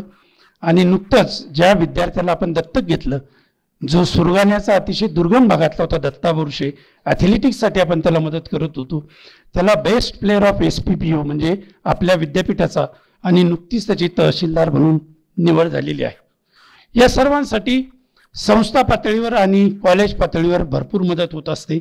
त्यामुळेच आपण पिस्तूल शूटिंग असेल, आर्चरीचं ग्राउंड असेल, बॅडमिंटनचं वुडन कोर्ट असेल, लेडीज जिमखाना असेल किंवा गेल्या वर्षी महाराष्ट्र शासनाने आपल्याला रोईंगसाठी डिंगी बोट असेल, वेलर असेल किंवा आर्गोमीटर यासारखे उपलब्ध करून दिलेले आहे. या सर्व विद्यार्थ्यांना जास्तीत जास्त स्कॉलरशिप मिळावी म्हणून आपण सर्वजण प्रयत्न करत असतो. कॉन्स्टिट्यूशनल रिझर्वेशन पॉलिसीमध्ये विद्यार्थ्यांना खूप मोठ्या प्रमाणात स्कॉलरशिप मिळते. पण या व्यतिरिक्त आपण ब्ल्यू क्रॉस असेल, Chennai Foundation, Hindustan Petroleum, Shri Swami Seva Prakashan, Rotary Club of Mumbai, Colors Ink Limited Mumbai, screen print media association या सगळ्यांकडून गेल्या वर्षी आपल्याला 10 लाखापर्यंत मिळाले. नॉन गव्हर्नमेंट ऑर्गनायझेशनकडून आपल्याला 9,46,166 पर्यंत मिळाले. सावित्रीबाई फुले पुणे विद्यापीठाच्या अंतर्गत ज्या राजर्षी शाहू असेल, सावित्रीबाई फुले असेल, गुणवंत स्कॉलरशिप असेल, EBC स्कॉलरशिप असेल यात आपल्याला 9,54,000 मिळाली. आणि NCP म्हणजे राष्ट्रवादी काँग्रेसच्या माध्यमातून आपल्याला 1,79,000 हजार मिळाली. आपण महाविद्यालयामध्ये प्लेसमेंट आणि ट्रेनिंग सेल सुरू केला आहे. एकूण गेल्या वर्षामध्ये 31 कंपन्यांनी भेट दिली. 253 ऑन कॅम्पस आणि 178 हे ऑफ कॅम्पस विद्यार्थी सिलेक्ट झालेले आहे. त्यामध्ये काही कंपन्यांचा उल्लेख निश्चित करावा लागेल. उदाहरणार्थ ॲक्सेंचर असेल, इन्फोसिस असेल, कॉग्निझंट असेल. महाविद्यालयामध्ये आपण कन्सल्टन्सी पण करतो, म्हणजे व्हिडिओ प्रोडक्शनच्या माध्यमातून असेल, प्रिंटिंग टेक्नॉलॉजी असेल, central instrumentation facility, national ambient air quality मॉनिटरिंगच्या माध्यमातून किंवा एन्व्हायरमेंट सायन्स डिपार्टमेंट प्रत्येक महाविद्यालयाचं ग्रीन ऑडिट आणि एनर्जी ऑडिट करून देत असतं. हे सगळं बघत असताना ज्युनियरची भरपूर स्ट्रेंथ आहे. ज्युनियर जे कनिष्ठ महाविद्यालय आहे त्या कनिष्ठ महाविद्यालयाचे कॉमर्सचा रिझल्ट हा नेहमीच 95% पेक्षा जास्त लागला आहे आणि सायन्सचा हा 98% पेक्षा जास्त लागला आहे. पूर्वी आपण फक्त सायन्सलाच डिलिजंट बॅच सुरू केली होती. गेल्या वर्षापासून कॉमर्स फॅकल्टीलाही आपण डिलिजंट बॅच सुरू करत आहोत. हे सगळं करत असताना खास करून साहेबांना मला अशी विनंती करायची की आपण सर्वजण आता न्यू एज्युकेशन पॉलिसीला सामोरं जातोय. पूर्वीचा जो 10+2 पॅटर्न होता आता 5+3+3+4 पॅटर्न येतोय. आपल्या महाराष्ट्राचा विचार केला तर ऑलरेडी रघुनाथ माशेलकर यांच्या कमिटीने दिलेला रिपोर्ट हा ॲक्सेप्ट केला गेलेला आहे. वेगवेगळ्या कमिट्या आता एस्टॅब्लिश झालेल्या आहे आणि सर्व स्तरावर काम सुरू झालेलं आहे. आपल्यालाही संस्था पातळीवर याचा निश्चितपणे मोठ्या प्रमाणात विचार करावा लागेल, कारण आपल्या एकूण 486 शाखा आहे. मला खास करून कॉलेजचा जर विचार केला तर शेवटचा जो 4 आहे त्याच्यामध्ये 9वी, 10वी, 11वी आणि 12वी असे 4 वर्ग एकत्र येणार आहे. त्यामुळे आपले ज्युनियर कॉलेजेस काही स्कूलला अटॅच आहे आणि काही सिनियर कॉलेजला अटॅच आहे. तर याचा मला वाटतं खूप बारकाईनं आपल्याला विचार करावा लागेल. खरं तर NEP मध्ये ऑटोनॉमी कंपल्सरीच आहे. आपणच आता ऑटोनॉमीसाठी पुढे जाणं गरजेचं आहे. बाय डिफॉल्ट मिळण्याच्या अगोदर आपण आपली किती मानसिकता आहे हे बघण्याची आता वेळ आलेली आहे, कारण त्याशिवाय मला वाटतं मोठ्या प्रमाणात फंडिंग कुणालाच मिळणार नाही. रयत सारखी संस्था जी आहे तर रयत सारख्या संस्थेने क्लस्टर युनिव्हर्सिटी या ऑलरेडी तयार केलेल्या आहेत आणि त्या क्लस्टर युनिव्हर्सिटीचा फायदा बऱ्याच महाविद्यालयांना झालेला आहे. मला खास करून उल्लेख करायचा आहे की न्यू एज्युकेशन पॉलिसीमध्ये 6वी पासूनच इंटर्नशिप प्रोग्राम आलेला आहे. तर त्याचाही आपण संस्था पातळीवर निश्चितपणे विचार करायला पाहिजे. पुणे विद्यापीठाचा जर विचार केला तर विद्यापीठाने अकॅडमिक बँक क्रेडिट म्हणजे जसं आपलं बँकेमध्ये खातं असतं, बँकेचं पासबुक असतं, त्याप्रमाणे प्रत्येक विद्यार्थ्याचं प्रत्येक महाविद्यालयात आणि विद्यापीठात अकॅडमिक बँक क्रेडिटचं खातं त्याला ओपन करायचं आहे. मला वाटतं 2 दिवसापूर्वीच विद्यापीठाने ती कार्यवाही सुरू केली. सर्व प्राध्यापकांनी त्याच्यामध्ये झुकून घ्यायला पाहिजे. प्रत्येक विद्यार्थ्याचा कल लक्षात घेऊ आपण जेनरिक कोर्सेस कोणते, या व्यतिरिक्त ॲबिलिटी एनहान्समेंटसाठी काय करतो, यासाठी मला वाटतं संस्था पातळीवर खूप मोठ्या प्रमाणात आपल्याला प्रयत्न करायची गरज आहे. याशिवाय sir national educational technology forum याचंही कार्य सुरू झालं आहे. जसं मी तुम्हाला सांगितलं की LMS सारखा प्लॅटफॉर्म आहे, असेच वेगवेगळे प्लॅटफॉर्म सेंट्रल लेवलला एस्टॅब्लिश केले जाणार आहे. त्यासाठीही आपण अप्लाय करणं गरजेचं आहे. खास करून मला 2-3 गोष्टीचा उल्लेख करायचा आहे, तो म्हणजे ॲग्रिकल्चर फील्डचा. ॲग्रिकल्चर एज्युकेशनमध्ये खूप कमी विद्यार्थ्यांची एनरोलमेंट होते. न्यू एज्युकेशन पॉलिसीमध्ये असं सुचवलेलं आहे की agriculture education should be integrate with the general education. त्यासाठीही आपल्याला प्रयत्न करणं गरजेचं आहे. लॉ एज्युकेशन इथून पुढे बायलिंग्वल येणार आहे, इंग्लिश आणि मराठी, त्याचाही आपण विचार करायला पाहिजे. आणि मेडिसिन फॅकल्टीमध्ये मोठ्या प्रमाणात ट्रान्सफॉर्मेशन होणार आहे, त्याबद्दल मी फार काही बोलणार नाही. पण थोडं सर आमची संस्थेकडून महाविद्यालयाची अपेक्षा अशी आहे की काही सॉफिस्टिकेटेड इक्विपमेंट ज्याच्यामध्ये liquid chromatography with mass spectrophotometer, याच्यामध्ये आम्ही GCMS घेतलेला आहे, पण LCMS मिळाला तर फार परवानगी मिळाली तर बरं होईल. या व्यतिरिक्त ज्युनियर कॉमर्स जे आमचं आहे त्याला वेगळी बिल्डिंग असणं गरजेचं आहे. बाकी सर्व वर्गांना आहे, फक्त ज्युनियर कॉमर्सला मला वेगळं असं काही आस्थापना नाही. आणि सर्वच जेवढे काही प्रोफेशनल आणि कन्व्हेन्शनल कॉलेजेस असतील त्या सर्वांसाठी इनोव्हेशन आणि इन्क्युबेशन सेंटर या संस्थेच्या वतीने सर्व महाविद्यालयाचं कॉन्ट्रीब्युशन करून जर तयार झालं तर त्याच्यामध्ये स्टार्टअपला खूप मोठ्या प्रमाणात गती मिळेल अशी मला आशा आहे. पुन्हा एकदा मी आपणा सर्वांचं हार्दिक अभिनंदन करतो, पण त्याचबरोबर आमच्या सर्वांच्या विनंतीला मान देऊन आपण या ठिकाणी आलात त्याबद्दल आभारही मानतो. Thank you so much. धन्यवाद सर. वळूयात आजच्या आयोजनाच्या मुख्य उद्देशाकडे, म्हणजे मान्यवरांचा सत्कार.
वसंतराव चव्हाण प्रतिष्ठान नाशिक विभागाचे आपण अध्यक्ष आहात आणि नुकताच आपल्याला नाशिक रत्न पुरस्कार देखील घोषित झालेला आहे.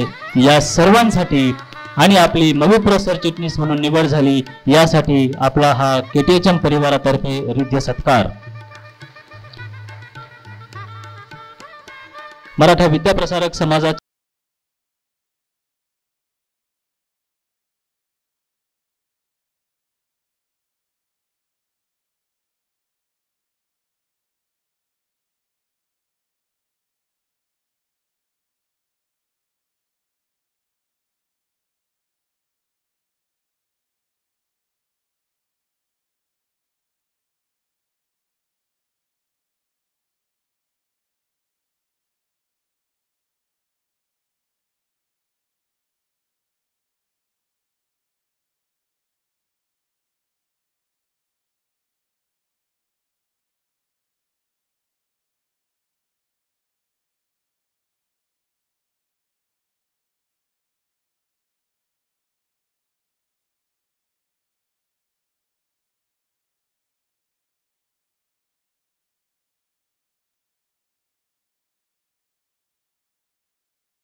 बदलत्या काळाबरोबर केटीएचएमने स्वतःला बदललेलं आहे, स्वतःचं अस्तित्व सिद्ध केलेलं आहे. येणाऱ्या नॅशनल एज्युकेशन पॉलिसीसाठी देखील केटीएचएम महाविद्यालय सज्ज आहे आणि अर्थातच या सर्वांसाठी जी प्रेरणा मिळते ती म्हणजे मविप्रच्या पदाधिकाऱ्यांची.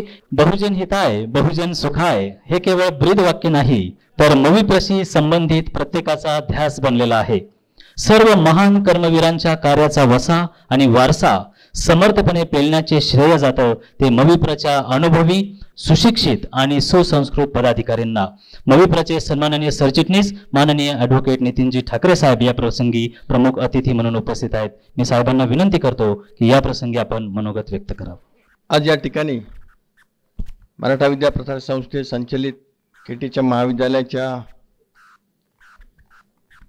सर्व सेवकांच्या वतीनं मविप्र पदाधिकारी आणि संचालक मंडळाचा जो सत्कार समारंभ आयोजित केलेला आहे, या कार्यक्रमाला उपस्थित असलेले संस्थेचे सन्माननीय अध्यक्ष डॉक्टर सुनीलजी डिकले, आमचे सहकारी सभापती श्री बाळासाहेबजी क्षीरसागर, त्याचप्रमाणे उपस्थित असलेले दिव्यांना मोगल, विश्वासजी मोरे, दिलीपजी दळवी, लांडगे वकील, शिवा पाटील गडाख, या ठिकाणी उपस्थित असलेले नंदूजी बनकर, कृष्णाजी भगत, त्याचप्रमाणे डॉक्टर सोनवणे, ॲडव्होकेट बच्छाव, शालनताई सोनवणे, शोभाताई बोरस्ते, संदीपजी गुळवे, रमेश आबा पिंगळे, सेवक संचालक असणारे CD Shinde sir, SK Shinde sir, Jagannathji Nimbalkar, उपस्थित असलेले सर्व शिक्षणाधिकारी, या महाविद्यालयाचे प्राचार्य VB गायकवाड सर, त्यांचे सर्व उपप्राचार्य, सर्व स्टाफ मेंबर्स, बंधू आणि भगिनी, वेळ बराच झालेला आहे. दिवाळी असल्यामुळे विशेषतः महिलांना घरी जाण्याची घाई आहे, मला माहिती आहे. परंतु आम्हाला 5 वाजेचा टाईम दिला होता, नंतर तुम्ही 4:30 सांगितलं होतं. ते आपल्याकडे इंडियन टाईम जो काय पद्धत आहे, अर्धा पाऊण तास आधीच, म्हणजे लोकांना अर्धा तास आधी बोलवायचं, पाहुण्यांना अर्धा तास उशिराचा टाईम द्यायचा आणि पाहुणे आणखीन 1 तास उशीर येतात. असं सगळं मिळून 2 तासाचं गणित बरोबर होतं आणि त्याला इंडियन स्टँडर्ड टाईम असं एक गोंडस नाव आपण देतो. परंतु त्या मानाने आम्ही बऱ्यापैकी लवकर आलेलो आहे आणि 2 भाषणे कट करून टाकले, त्यामुळे फार वेळ आम्ही घेणार नाही. खरोखरीच या महाविद्यालयाची जी प्रगती आहे, त्या प्रगतीचा अहवाल वाचन करत असताना मला वाटलं गायकवाड सर अजून 1-1.5 तास तरी कमीत कमी बोलतील, कारण इतकं मोठ्या अचिव्हमेंट या महाविद्यालयाने केलेलं आहे. खरोखरीच अतिशय गौरवास्पद अशी कामगिरी या महाविद्यालयाची आहे आणि या संस्थेचं एक अतिशय महत्त्वाचं महाविद्यालय आहे. मला वाटतं सटाणा महाविद्यालय सगळ्यात पहिल्यांदा स्थापन झालं आणि त्यानंतर 2-3 वर्षामध्ये 1969 साली त्यावेळेचे सरचिटणीस कैलासवासी बाबूरावजी ठाकरे असतील, इतर कार्यकारिणीतील सर्व सदस्य असतील, यांनी या महाविद्यालयाची सुरुवात केली आणि त्यानंतर अतिशय चांगले प्राचार्य सुद्धा या महाविद्यालयाला मिळाले. सगळ्यात पहिले प्राचार्य मला आठवतात डॉक्टर JR साळुंखे नावाचे प्राचार्य इथे होते. ते त्यावेळेस मध्य प्रदेशमध्ये मला वाटतं होते, परंतु संस्थेवरच्या प्रेमापोटी त्यावेळेच्या पदाधिकाऱ्याने त्यांना आग्रह केला आणि ते या ठिकाणी या महाविद्यालयामध्ये प्राचार्य म्हणून जॉईन झाले. त्यानंतरच्या काळात आम्ही जेव्हा या महाविद्यालयामध्ये शिकत होतो त्यावेळेस NR भदाणे नावाचे प्राचार्य आम्हाला प्राचार्य म्हणून लाभले. ते सुद्धा मला वाटतं अमेरिकेमध्ये त्यांनी नुकतीच PhD केली होती आणि धुळ्यामध्ये ते कुठल्या तरी कॉलेजमध्ये SSPP कॉलेजमध्ये प्राध्यापक म्हणून काम करत होते. त्यावेळेस त्यांचे मित्र असणारे डॉक्टर DS आयर साहेबांनी त्यांना विनंती केली आणि तत्कालीन पदाधिकाऱ्यांनी त्यांना या महाविद्यालयामध्ये प्राचार्य म्हणून त्यांची नेमणूक केली. त्यांची जी शिस्त आणि त्यांचा दरारा हे आजही आम्हाला आठवतं. आम्ही म्हणजे विद्यार्थी असताना ते समोर दिसले की लांब पळून जायचो. कधी आजही सर समोरून दिसतं तर कदाचित असं वाटतं की प्राचार्य आलेले आणि आपण कुठेतरी गेलं पाहिजे. एक अतिशय चांगली छाप त्यांनी या महाविद्यालयामध्ये आपली टाकलेली होती.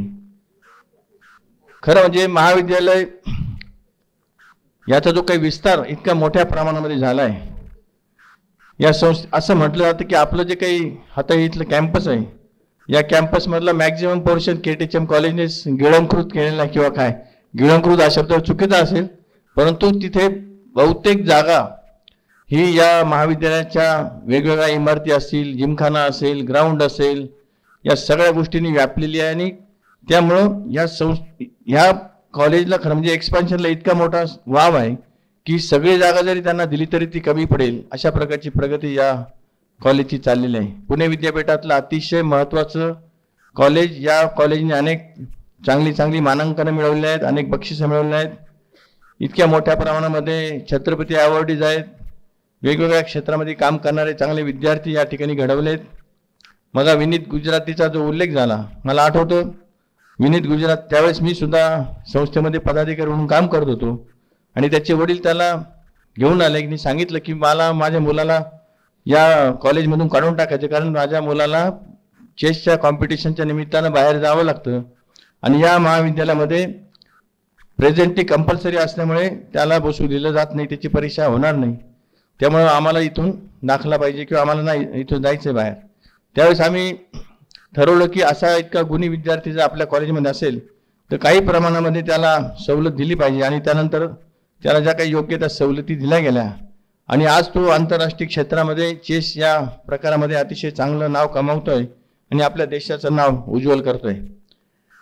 ई-लर्निंगच्या माध्यमातून या महाविद्यालयाने खूप चांगलं काम केले. मग सरांनी सांगितलं की कोविडच्या काळामध्ये त्यांच्या महाविद्यालयाच्या स्टाफच्या मदतीने जे काही व्हिडिओज तयार केले गेले आणि त्या माध्यमातून विद्यार्थ्यांना शिकवण्याचं काम खूप चांगल्या पद्धतीने झालंय. अलीकडे जी काही आपली जी काही पारंपरिक पद्धत आहे क्लासरूममध्ये आपण शिकवण्याचं जे काम करतो, परंतु मध्यंतरी कोविडच्या काळामध्ये आपल्याला व्हर्च्युअल क्लासरूमची सुद्धा सवय झालेली आहे आणि त्या माध्यमातून मला असं वाटतं की हायब्रिड प्लस पारंपरिक शिक्षण म्हणजे हायब्रिड पद्धत असायला पाहिजे. पारंपरिक प्लस ऑनलाईन आणि ऑफलाईन असं दोन्ही पद्धतीने त्याचं एक हायब्रिड कॉम्बिनेशन करणं गरजेचं आहे. आणि याचा एक इतका चांगला फायदा होतो की जगामधले खूप चांगले एक्सपर्ट्स जे केवळ तुमच्या एका महाविद्यालयाच्या एका लेक्चर करता किंवा 2 दिवसाकरता येऊ शकत नाही, त्याचा येण्या जाण्याचा खर्च किंवा त्यांचा वेळ हा त्या ठिकाणी मॅच होऊ शकत नाही, अशा परिस्थितीमध्ये ऑनलाईन पद्धतीने जर ते कुठेही असेल जगामध्ये तर ते इथे आपल्या विद्यार्थ्यांना गाईड करू शकतात, शिकवू शकतात. आणि ही जी काही टेक्नॉलॉजी आहे ही टेक्नॉलॉजी आपण वापरणं गरजेचं आहे. याचा खूप चांगला फायदा आपल्याला होतोय. आम्हाला आता कोर्टामध्ये सुद्धा या पद्धतीचा वापर करून बऱ्याच वेळा आरोपींना जेलमधून कोर्टामध्ये आणण्याची गरज नाही. व्हिडिओ कॉन्फरन्सिंगच्या माध्यमातून जजेस आणि तो आरोपी असेल त्यांचे वकील असतील हे ऑनलाईन पद्धतीने कामकाज करतात. त्यामुळं पैसा वाचतो, वेळ वाचतो आणि सगळ्याच गोष्टींची बचत होते आणि सिक्युरिटीचे जे काही प्रॉब्लेम असतात ते सुद्धा या ठिकाणी सोडवले जाऊ शकतात. म्हणून ही टेक्नॉलॉजी आलेली आहे ही खूप महत्त्वाची आहे. या माध्यमातून जगातले एक्सपर्टाईज आपल्याला चांगल्या पद्धतीने मार्गदर्शन करू शकतात आणि विद्यार्थ्यांना आता अशा प्रकारच्या गोष्टींची गरज आहे. मग जो काही ॲल्युमनाईचा उल्लेख झाला की आपले जे काही माजी विद्यार्थी आहेत यांचा रोल संस्थेच्या डेव्हलपमेंटमध्ये खूप महत्त्वाचा असतो. परवाच आमच्या NBT लॉ कॉलेजच्या ॲल्युमनाईची एक बैठक झाली. त्या बैठकीमध्ये या विद्यार्थ्यांनी जे काही अचिव्हमेंट केले, त्या महाविद्यालयाचे 3 विद्यार्थी हायकोर्ट जज म्हणून या ठिकाणी काम करतायत. अनेक जण मोठमोठ्या कोर्टांमध्ये न्यायाधीश म्हणून काम करताय. काही जण चांगले वकील आहेत, वेगवेगळ्या फील्डमध्ये चांगलं काम करतायत. म्हणजे आणि त्या माजी विद्यार्थ्यांनी बऱ्यापैकी भरीव असं कॉन्ट्रीब्युशन आपल्या या महाविद्यालयाला दिलेलं आहे. तशाच धर्तीवरती आपल्यासुद्धा KTHM कॉलेजचा जो काही ॲल्युमनाय सेल आहे त्या माध्यमातून तो आपल्याला चांगल्या पद्धतीने तयार करणं गरजेचं आहे. आपल्याला अजूनही आपले काही चांगले विद्यार्थी परदेशामध्ये शिक्षण घेत आहेत, त्यांची सुद्धा चांगली माहिती आपण काढली पाहिजे. त्या माध्यमातून त्यांचा उपयोग करून आपल्या महाविद्यालयाकरता काय काय नवीन गोष्टी आणू शकतो, कुठल्या प्रकारचं फंडिंग आपल्याला मिळू शकेल, या सगळ्या गोष्टीचा फायदा आपल्या महाविद्यालयाला भविष्यकाळामध्ये होणार आहे. त्याच्यामुळं या ॲल्युमनायचा जो काही सेल आहे तो जास्तीत जास्त चांगला करणं गरजेचं आहे. या मग जो काही न्यू एज्युकेशन पॉलिसीबद्दलचा उल्लेख झाला त्याच्यामध्ये जे काही नवनवीन बदल होत आहेत ते अजून सर्व शिक्षकांनाही समजलेले नाहीत, संस्था चालकांनाही समजलेले नाहीत. ही नवीन एज्युकेशन पॉलिसी जी येते तिच्यामुळे खूप मोठ्या प्रमाणामध्ये बदल हे शिक्षण व्यवस्थेमध्ये होणार आहेत. आणि माझ्या माहितीप्रमाणे त्या पॉलिसीमध्ये ज्या महाविद्यालयाला 50 वर्ष पूर्ण झाले ते ऑटोमॅटिकली ते ऑटोनॉमस त्यांना स्टेटस येणार आहे. आणि त्यामुळं आपली इच्छा असो किंवा नसो आपल्याला या ऑटोनॉमस स्टेजमध्ये जावं लागणार आहे. आणि त्याकरता आता काही गोष्टी हे विद्यापीठाच्या ब्रँडखाली खपल्या जातात, परंतु जेव्हा तुम्ही स्वतः तुमचा ब्रँड म्हणून ज्यावेळा मार्केटमध्ये उभे असतात तेव्हा तुमचं महत्त्व आणि तुमची उपयुक्तता त्या विद्यार्थ्यांना पटणं गरजेचं आहे. जगामध्ये तुमच्या डिग्रीला तितकी व्हॅल्यू असणं गरजेचं आहे, तरच विद्यार्थी भविष्यकाळामध्ये तुमच्या महाविद्यालयामध्ये शिक्षण घेणार आहेत. आज आपण पुणे विद्यापीठाच्या अंतर काम करतोय, त्यामुळे पुणे विद्यापीठाच्या डिग्रीला नाही म्हटलं तरी बाजारामध्ये एक किंमत आहे. ज्यावेळेस केटेचम हा ब्रँड होईल आणि केटेचमच्या नावाने जेव्हा डिग्री मिळेल त्यावेळेस ती डिग्री ही जगाच्या बाजारामध्ये खपली पाहिजे, जगाच्या बाजारामध्ये तिला किंमत असली पाहिजे. अशा प्रकारचं काम आपल्याला हळूहळू सुरू करावं लागणार आहे. आणि सरांनी सांगितलं त्या पद्धतीने सरकारने सांगण्याच्या अगोदर आपणच आता त्या स्टेजकडे जाणार आहोत. अशा पद्धतीने जर आपलं कामकाज झालं तर मला वाटतं ते काही फारसं अवघड नाही. आपल्या महाविद्यालयाची जे काही अचिव्हमेंट आहे ती बघता ही गोष्ट तशी फार छोटी आहे. अभिमत म्हणजे ऑटोनॉमस कॉलेज सुरू करणं किंवा ऑटोनॉमस युनिव्हर्सिटी सुरू करणं हे फार अवघड नाही, परंतु त्याचा दर्जा टिकवणं हे मला वाटतं फार महत्त्वाचं आहे. या माध्यमातून या महाविद्यालयामध्ये जे प्राध्यापक आहेत ते सुद्धा अकॅडमिक एक्सलन्सच्या बाबतीमध्ये जे काही काम करतात त्याच्यामध्ये मग पेपर प्रेझेंटेशन असेल, वेगवेगळ्या कॉन्फरन्सेसमध्ये हजेरी लावणं असेल, या सगळ्या गोष्टी मोठ्या प्रमाणामध्ये होत आहेत. या गोष्टी आणखीन मोठ्या प्रमाणामध्ये झाल्या पाहिजे. पेटंट रजिस्ट्रेशनच्या बाबतीत सर्व प्राध्यापकांनी लक्ष दिलं पाहिजे, त्यामध्ये चांगलं काम केलं पाहिजे. त्यामुळे आपल्याला आता जी नवीन पिढी घडवायची आहे त्या पिढीसमोर एक चांगलं आदर्श काम असणारे प्राध्यापक आता आवश्यक वाटत आहेत. त्या माध्यमातून या विद्यार्थ्यांना शिकवायचं म्हणजे आपली सुद्धा बौद्धिक क्षमता तितकी मोठी असणं गरजेचं आहे. आणि त्या माध्यमातून या महाविद्यालयामध्ये खूप चांगलं काम चालू आहे. त्याबद्दल मी प्राचार्य आणि त्यांच्या सर्व सहकाऱ्यांना मनापासून धन्यवाद देतो. फॅकल्टी एक्सचेंज प्रोग्राम इथे बऱ्यापैकी चाललेला आहे, हे आणखी आपल्याला वाढवायचं आहे. त्याचबरोबर ट्रेनिंग कॅम्प असेल त्याच्यामध्ये विशेषतः रिसर्च आणि फॅकल्टी मेंबर्सला ट्रेनिंग हा मला वाटतं माझ्या दृष्टीने फार महत्त्वाचा विषय आहे.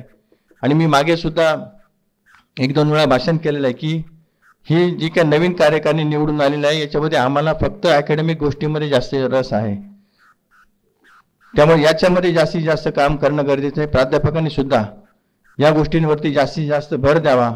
आणि जे प्राध्यापक यामध्ये अकॅडमिकली चांगलं काम करतील त्यांचा गौरव सुद्धा विद्यापीठाच्या पातळीवर होईल किंवा नाही होणार मला माहीत नाही, परंतु संस्था पातळीवरती मात्र नक्कीच त्यांचा गौरवपूर्ण त्यांचा उल्लेख होईल आणि त्यांचा सन्मान केला जाईल. त्यामुळे प्राध्यापकांनी या गोष्टींकडे जास्तीत जास्त लक्ष द्यावं अशी माझी अपेक्षा आहे. या ठिकाणी 105 अंध विद्यार्थी आपल्या कॉलेजमध्ये शिक्षण घेत आहेत. गेल्या अनेक वर्षांपासून अनेक अंध विद्यार्थी हे काम करत आहेत. आणि विशेष आनंदाची गोष्ट म्हणजे मी मध्यंतरी IDBI बँकेमध्ये एका कार्यक्रमाला गेलो होतो. त्यावेळी तिथल्या अधिकाऱ्यांनी मला सांगितलं की आपल्या केटीच्या महाविद्यालयातले 25 विद्यार्थी जवळजवळ आतापर्यंतचे हे IDBI बँकेमध्ये अधिकारी म्हणून काम करत आहेत. एक अतिशय चांगली गोष्ट, कारण अंध किंवा अपंग लोकांना जी काही केवळ नुसती आपण सहानुभूती दाखवतो ती सहानुभूती दाखवण्यापेक्षा त्यांना त्यांच्या स्वतःच्या पायावरती उभं करणं आणि त्यामुळे त्यांच्यामध्ये जो काही आत्मविश्वास येतो तो मला वाटतं फार महत्त्वाचा आहे. आणि ही गोष्ट केटीच्या माध्यमातून खूप चांगल्या प्रमाणामध्ये होते. स्पोर्ट ॲक्टिव्हिटीमध्ये तर आपल्या कॉलेजला थोडंच नाही अतिशय चांगलं काम होतंय. अनेक चांगले विद्यार्थी इथे घडलेले आहेत, याही पुढील काळामध्ये घडणार आहेत. त्यामुळे या गोष्टी या अत्यंत आशादायक आहे. इग्नो असेल किंवा YCMUचा सेंटर आपल्याकडे खूप चांगल्या पद्धतीने चाललेलं आहे. या माध्यमातून डिस्टन्स लर्निंगच्या कामामध्ये चांगलं काम चाललेलं आहे. ज्या कोणाला मग ते सिनियर सिटीजन असतील किंवा इतर माणसं असतील प्रत्यक्षपणे कॉलेजमध्ये जाता येत नसेल, परंतु त्यांना या 2 सेंटरच्या माध्यमातून डिग्री मिळवण्यासाठी किंवा सर्टिफिकेट कोर्स करण्यासाठी जी काही संधी मिळते ती सुद्धा फार महत्त्वाची आहे. त्यामुळेच एकंदरीतच समाजाला उपयुक्त असणारं हे महाविद्यालय आहे. आणि या महाविद्यालयाचा जो काही भविष्यकाळ आहे तो सुद्धा अतिशय उज्ज्वल आहे. या महाविद्यालयामधून अनेक चांगले चांगले विद्यार्थी घडलेले आहेत, भविष्यातही घडतील. आमच्या या मराठा विद्याप्रसारक संस्थेच्या निवडणुकीमध्ये आमचं कार्यकारी मंडळ निवडून आलं, त्याबद्दल आनंद व्यक्त करण्यासाठी तुम्ही सर्वच जण या ठिकाणी आलात. तुम्हाला मनापासून धन्यवाद देतो. मागच्या कार्यकारिणीमध्ये आणि आमच्यामध्ये थोडाफार फरक हळूहळू दिसेल तुम्हाला. आम्हाला ज्या गोष्टीमध्ये रस आहे तो म्हणजे अकॅडमिकली सगळ्या कामं चांगले झाले पाहिजे, विद्यार्थी केंद्रित काम करायचं आम्हाला आहे. कारण कुठल्या प्रकारचं राजकारण न करता केवळ आणि केवळ विद्यार्थी केंद्रित काम करण्याची इच्छा आम्ही या कार्यकारिणीने व्यक्त केलेली आहे. डॉक्टर डिकले साहेब सुद्धा आमच्याबरोबर जॉईन झालेले आहेत.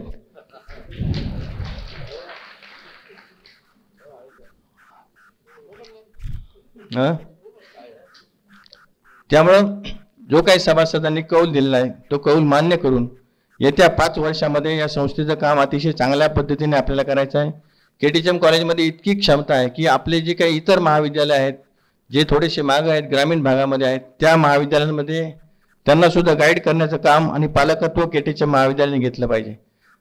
त्या दृष्टीने त्या महाविद्यालयांमध्ये कुठले नवीन कोर्सेस आणले पाहिजे, कुठल्या गोष्टींना त्यांना स्कोप आहे, याबाबतचं मार्गदर्शन सुद्धा केटीचम कॉलेजने करणं गरजेचं आहे. इतर जे काही प्रोफेशनल कॉलेजेस असतील त्याबद्दलचं सुद्धा मार्गदर्शन करणं गरजेचं आहे. आपल्याकडे वेगवेगळ्या कॉलेजला आणि शाळांना सुद्धा खूप चांगल्या पद्धतीने डेव्हलप करता येऊ शकतं. त्या माध्यमातून आपल्याला या ठिकाणी काम करणं शक्य आहे. आणि म्हणून येत्या काही काळामध्ये आपल्याला संस्थेच्या माध्यमातून ज्या काही गोष्टी करायच्या आहेत त्या सगळ्यांना विश्वासात घेऊन आणि सगळ्यांशी चर्चा करून आपल्याला करायचं आहे. ज्याप्रमाणे विद्यापीठामध्ये एक अकॅडमिक काउन्सिल असते त्या धर्तीवरती आम्ही संस्थेमध्ये सुद्धा एक काउन्सिल तयार करण्याचा प्रयत्न करणार आहोत. त्या माध्यमातून जे काही चांगले चांगले शिक्षक असतील, मग ते रिटायर्ड असतील किंवा समाजातले काही चांगली माणसं असतील, अकॅडमिशियन असतील, या सगळ्यांना मिळून एक काउन्सिल तयार करून त्यांच्याकडनं वेळोवेळी मार्गदर्शन घेणार आहोत. त्याचबरोबर आता या संस्थेचा काही संख्यात्मक वाढ खूप मोठ्या प्रमाणात झाली. आता खऱ्या अर्थाने गुणात्मक वाढीकडे आमचं लक्ष असणार आहे. आणि TCS कंपनीशी आम्ही मध्यंतरी मी चर्चा केली. TCS किंवा टाटा स्ट्राईव्ह या दोनपैकी एका कंपनीला आम्ही काम देणार आहोत की आपल्याकडे विशेषतः जे काही प्रोफेशनल कॉलेजेस आहेत त्या प्रोफेशनल कॉलेजेसमध्ये आपल्याला चांगलं काम कसं करता येईल त्या दृष्टीने एक्सपर्टाईज लोकांचं ओपिनियन घेणार आहोत.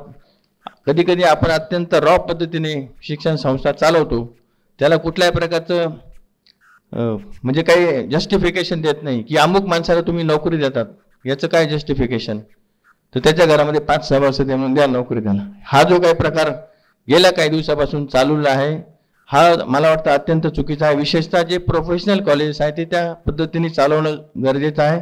भविष्य काळामधले जे कॉलेजेस असणार आहे त्याच्यामध्ये जर तुम्ही त्या स्पर्धेमध्ये टिकले नाहीत तर ते कॉलेजेस बंद पडणार आहेत, तिथं कोणी येणार नाही. आणि म्हणून आपण आज बघतो की महाराष्ट्रामधले निम्म्यापेक्षा जास्त इंजिनिअरिंग कॉलेजेस बंद झालेले. ह्या सगळ्या गोष्टींची शक्यता लक्षात घेऊन भविष्यामध्ये आपल्याला सुद्धा काही अडचणी येऊ शकतात. त्या अडचणी येण्याच्या अगोदरच आपण त्या अडचणी येऊ नये याकरता प्रयत्न करणं गरजेचं आहे. आणि म्हणून आम्ही या प्रोफेशनल एजन्सीची सुद्धा मदत घेणार आहोत. त्यांच्या माध्यमातून आपल्या कॉलेजेस असतील, शाळा असतील, या प्रत्येक ठिकाणी आणखीन काय चांगलं करता येईल, आणखी विद्यार्थ्यांना आणि समाजाला काय देता येईल अशा प्रकारचे वेगवेगळे उपक्रम राबवणार आहोत. मेडिकल कॉलेजच्या माध्यमातून सुद्धा आपल्याला समाजाकरता खूप चांगल्या चांगल्या सुविधा देता येणार आहेत. या सगळ्या गोष्टींमध्ये आपल्या सगळ्यांची मदत लागणार आहे, त्यामुळे ती आपण नक्की कराल. नव्याने निवडून आलेल्या सर्व पदाधिकाऱ्यांची ओळख व्हावी याकरता खरं म्हणजे आम्ही प्राचार्य आणि त्यांचे सर्व सहकाऱ्यांचे आभारच मानेन. कारण नेहमी तुम्ही जे चेहरे बघत होते त्याच्यापेक्षा नवीन टीम आमची कशी हे पण एकदा बघा. याच्याकरता आम्ही या ठिकाणी सगळेच जण जवळजवळ आले, 4-5 जण सोडले तर सगळेच या ठिकाणी आले नाही. कारण केटीचम कॉलेजचं आमंत्रण फारसं जवळजवळ मिळत नाही, लवकर मिळालं तर ते कोणी सोडत नाही. सगळेजण आलेले आहे. नुसतं केटीचमच नाही तर कुठल्याही महाविद्यालयाचे जो स्टाफ आहे हा थोडा वेगळाच असतो. आमचे जे काही प्राथमिकचे शिक्षक असतील किंवा माध्यमिक विभागाकडे असलेले शिक्षक असतील त्याच्यापेक्षा केटीचम मधले प्राध्यापक भेटणं ही तशी दुर्मिळ गोष्ट आहे. किंवा कुठल्याच महाविद्यालयामधले प्राध्यापक भेटणे दुर्मिळ गोष्ट आहे. ते प्रत्येकजण आपापल्या कोशामध्ये असतात, काही हरकत नाही. परंतु आज या निमित्तानं या सगळ्यांची एकत्रित भेट होते याबद्दल सुद्धा मला अतिशय आनंद वाटतो. आणि भविष्य काळामध्ये आपल्याला मी मग सांगितलं त्या पद्धतीने फक्त आणि फक्त विद्यार्थ्यांच्या भवितव्यासाठी संस्थेच्या डेव्हलपमेंटसाठी काम करायचं आहे आणि त्याकरता आपण ते मदत कराल अशी अपेक्षा व्यक्त करतो. दिवाळी सणाच्या आपणा सगळ्यांना मनापासून शुभेच्छा देतो. येणारी दिवाळी आपल्या जीवनामध्ये आनंद घेऊन येऊ, आपलं आरोग्य उत्तम राहू अशा प्रकारच्या मनोकामना व्यक्त करतो आणि थांबतो. धन्यवाद साहेब. आम्ही कोणत्याही शैक्षणिक संघर्षाला सामोरे जाण्यासाठी सज्ज आहोत. आम्हाला केवळ अपेक्षा आहे ती आपल्या प्रेरणेची आणि कौतुकाची. मराठा विद्याप्रसारक समाज आज शिक्षण क्षेत्रात एक निर्विवाद आणि अग्रेसर शैक्षणिक संस्था म्हणून प्रख्यात आहे. विद्यार्थी केंद्रित उपक्रमांच्या माध्यमातून शिक्षणाला स्टुडंट सेंट्रिक करणारी मविप्र संस्था विद्यार्थ्यांच्या व्यक्तिमत्वाचा सर्वांगीण विकास साधण्यावर विशेष भर देते. या सर्व आयोजनामागे प्रेरणास्थान असलेले मराठा विद्याप्रसारक समाजाचे सन्माननीय अध्यक्ष माननीय डॉक्टर सुनीलजी टिकले साहेब या सोहळ्याच्या अध्यक्षस्थानी आहेत. मी साहेबांना विनंती करतो की आपण मनोगत व्यक्त करा. व्यासपीठावर उपस्थित असलेले संस्थेचे सन्माननीय सरचिटणीस ॲडव्होकेट नितीनजी ठाकरे, सन्माननीय सभापती श्री बाळासाहेबजी क्षीरसागर, उपाध्यक्ष श्री विश्वासरावजी मोरे, उपसभापती श्री डी बी अण्णा मोगल, चिटणीस श्री दिलीपरावजी दळवी, व्यासपीठावर असलेले सर्व संचालक, उपस्थित असलेल्या आता नसलेल्या महिला संचालक, सेवक संचालक, शिक्षणाधिकारी, प्राचार्य, स्टाफ. मला माहिती आहे तुम्हाला सगळ्यांना दिवाळीचे, ह्या बाजूच्या लोकांना सगळ्यांना दिवाळीचे कामं करायला लवकर घरी जायचं आहे. आपल्याला यांना दिवाळीची खरेदी करायला जायचंय. व्यासपीठावरची गर्दी हळूहळू कमी होते. तेव्हा मी आपल्या काही जास्त वेळ घेणार नाही. प्राचार्यांनी आणि सरचिटणीस महोदयांनी दोघांनी सगळं सांगितलेलंच आहे. आता माझ्यासाठी अध्यक्ष म्हणून फार कमी राहिलेलं आहे. त्याबद्दल म्हणजे मला एक छोटीशी गोष्ट आठवली बरं का बाळासाहेब. काय, आमचं घर राम मंदिराच्या पूर्वेला आहे. तर एकदा माझ्या आईने मला सांगितलं की किराणा मला काहीतरी दुकानं आणायला लावलं मला. आणि प्रवीण भाऊ मग मी आडगाव नाक्याकडे गेलो, ते अजून पूर्वेला. आडगाव नाक्याला मी गेलो, तिकडनं ते काय खरेदी केलं आणि घरी यायला लागलो. तर तिकडनं येताना मला एक दिंडी लागली. मी पण लहानच होतो. मग ते टाळ मृदुंग आणि ते म्हणायचे विठ्ठल विठ्ठल विठ्ठल. मग आपण त्या ह्याच्यात बरोबर जोडलं जातो. मला घरीच यायचं होतं राम मंदिराकडे. मी दिंडी बरोबर चालायला लागलो. तर काय ते सगळं म्हणायचे विठ्ठल विठ्ठल विठ्ठल. त्यात एक बाई होती, ती म्हणायचं माझं बी तेच. आता बघा बरं का, आपलं कसं असतं, आपल्याला जे रुटीन असतं ना त्याच्याकडे लक्ष नाही जात, पण जे वेगळं घडतं ना त्याच्याकडे बरोबर लक्ष जातं. मी परत चालायला लागलो. सगळे म्हणायचे विठ्ठल विठ्ठल विठ्ठल. ती प्रौढ बाई होती, वयस्कर बाई होती, ती म्हणायची माझं बी तेच. आता माझी उत्कंठ वाढायला लागली.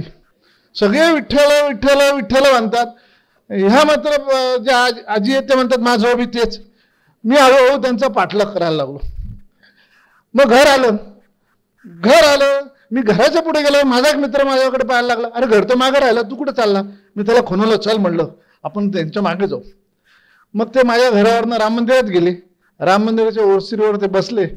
तिकडे त्यांची न्याहारी वगैरे होती, त्यांनी सोडली. आणि मग आम्ही दोघं, माझा मित्र मी तिथे उभा राहिलो, बघायला लागलो. एक ज्येष्ठ माणूस होते, मामासारखे. त्यांनी पाहिलं की हा मुलगा आडगाव नाक्यापासून परत परत कसा काय राम मंदिरापर्यंत आला. त्यांनी मला बोलवलं, काय रे बाबा म्हणे, काय पाहतोस म्हणे.